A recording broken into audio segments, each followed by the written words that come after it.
As Lauren readied herself to leave the office for the evening, she prepared a short list of items she needed at the local Placerville Food and More. She opened her purse and popped a Xanax tablet into her mouth, maneuvering it with her tongue to the back of her throat and forcing it down with a few gulps from the water fountain. She hated having to rely on medication, but it helped her avoid the extreme anxiety she sometimes felt in open public places. Michael understood and, as a result, always did the grocery shopping. Walking into the market and feeling totally lost only made her miss him more. Food and More was packed with shoppers who had stopped in after work on their way home for dinner. Lauren stood in line, fidgeting, keeping her eyes low and away from those around her. She dabbed at her brow with the back of her left hand. The Xanax should be taking effect soon, she told herself. In the meantime, she had to take her mind off her escalating apprehension before it became incapacitating. She fixed her gaze on the checkout magazine rack, where the cover of the latest issue of Time grabbed her attention.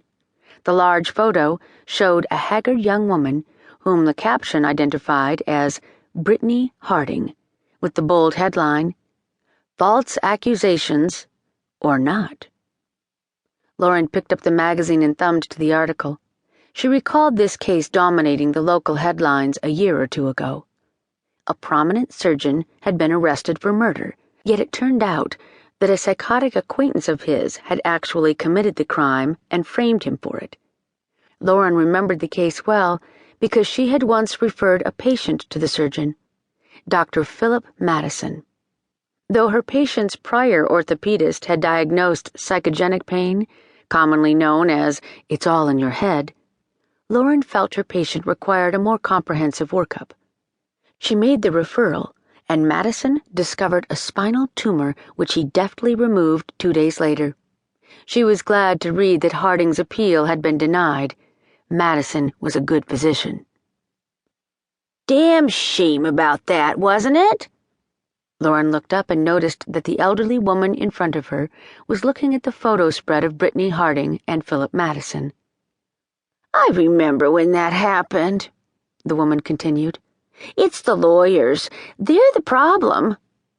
Lauren looked at her but did not respond. She closed the issue of Time and put it back on the stand. With Michael gone, she knew she would not be in the mood to do any reading. Just then, a man in the adjacent aisle was opening a register.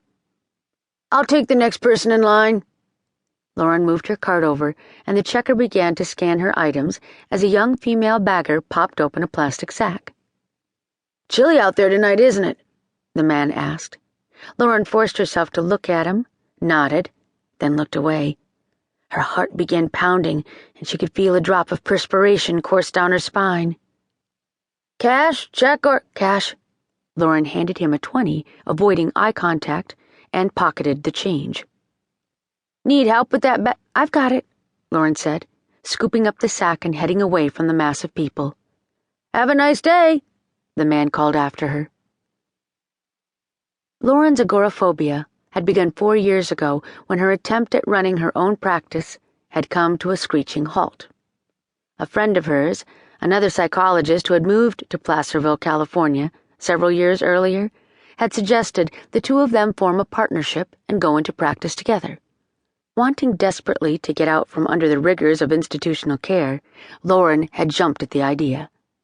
2 years later, with their practice growing slower than anticipated, Lauren's partner announced she had purchased a thriving practice from a retiring psychologist. She informed Lauren she was dissolving their agreement, and that, effective immediately, she was taking the staff and her patients with her. With a decimated practice, the next 3 months proved devastating for Lauren. Now, as she drove her car, she thought of the day Michael had sat her down and helped her see what had to be done. "You've given it everything you have, honey," Michael had told her, "but things are out of control. We need to make a change." "Close the practice?" Lauren asked, fidgeting with her gold necklace, trying to maintain control. "What's left of it, yes. The lease is coming due in 5 weeks. I just don't see things turning around overnight." He stroked her hair. "I know this is not what